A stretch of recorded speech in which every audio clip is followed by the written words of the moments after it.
Dalam nama Bapa dan Putra dan Roh Kudus, amin.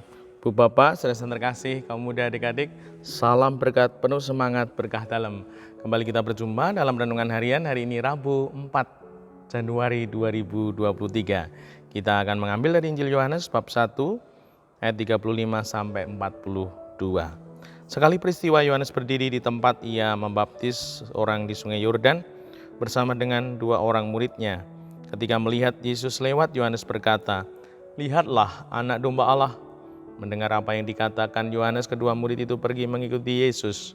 Tetapi Yesus menoleh ke belakang, melihat bahwa mereka mengikuti dia. Yesus lalu bertanya kepada mereka, "Apakah yang kamu cari?" Kata mereka kepadanya, "Rabi," artinya guru, "di manakah engkau tinggal?" Yesus berkata kepada mereka, "Marilah, dan kamu akan melihatnya." Mereka pun datang dan melihat di mana Yesus tinggal, dan hari itu mereka tinggal bersama-sama dengan dia. Waktu itu kira-kira pukul 4, salah seorang dari kedua murid yang mendengar perkataan Yohanes lalu mengikuti Yesus adalah Andreas, saudara Simon Petrus. Andreas mula-mula bertemu dengan Simon, saudaranya, dan ia berkata kepadanya, "Kami telah menemukan Mesias," artinya Kristus. Lalu Andreas membawa Simon kepada Yesus. Yesus memandang dia dan berkata, "Engkau Simon, anak Yohanes, engkau akan dinamakan Kefas," artinya Petrus. Demikianlah Injil Tuhan, terpujilah Kristus. Ibu, Bapak, saudara terkasih, kita diundang Tuhan untuk mengalami Tuhan. Marilah dan kamu akan melihatnya.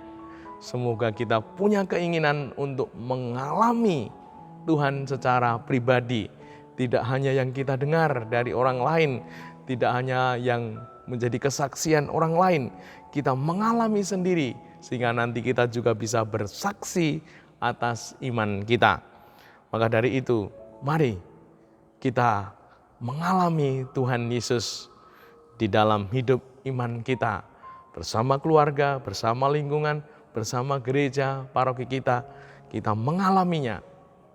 Tidak hanya melihat, tidak hanya mendengar, namun mengalami, terlibat langsung, ambil bagian di dalam pelayanan lingkungan gereja kita, sehingga sungguh pengalaman itu akan menggurat di dalam hati iman kita, tentunya akan kuat.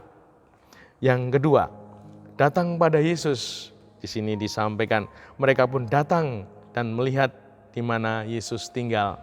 Ini sungguh kita harus bergerak datang kepada Tuhan, entah di gereja mengikuti Ekaristi, di tempat ziarah bersama keluarga atau juga lingkungan. Datang kepada Tuhan, dan semoga ini menjadi kehendak yang selalu ada dalam diri kita, dan semoga kita mau untuk datang ke gereja, tempat ibadah, mengalami Tuhan. Ojo mung parkir, apa meneh neng gereja neng jobo. Nah, kita pengen mengalami Tuhan. Semoga sungguh kita mau dan semangat, antusias di dalam mengalami Tuhan ini. Yang ketiga, tinggal bersama Yesus. Di sini disampaikan, dan hari itu mereka tinggal bersama-sama dengan dia.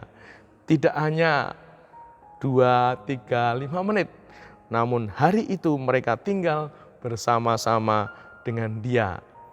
Nyaman, kerasan. Nah, apakah kita ketika mengikuti Ekaristi berdoa sungguh nyaman, kerasan?